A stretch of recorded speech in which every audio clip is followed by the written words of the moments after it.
আজি আমি তৃতীয় শ্ৰেণীৰ পৰিৱেশৰ পাঠ নং 5-ৰ 2 আৰু 3 প্ৰশ্নৰ উত্তৰসমূহ কৰোঁ আহা।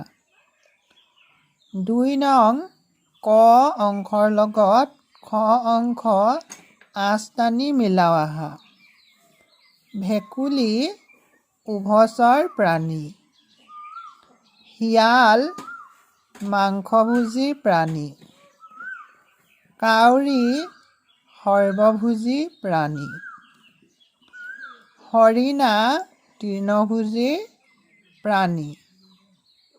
খালী ঠাই পূৰ কৰোঁ আহা। জেঠী আৰু ভেকুলীয়ে পোক পতংগ খায়।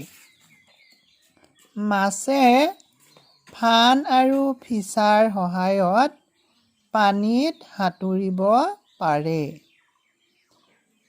পাৰ কাউৰী বালিমাহী চৰাইয়ে বহু দূৰলৈ উৰিব পাৰে।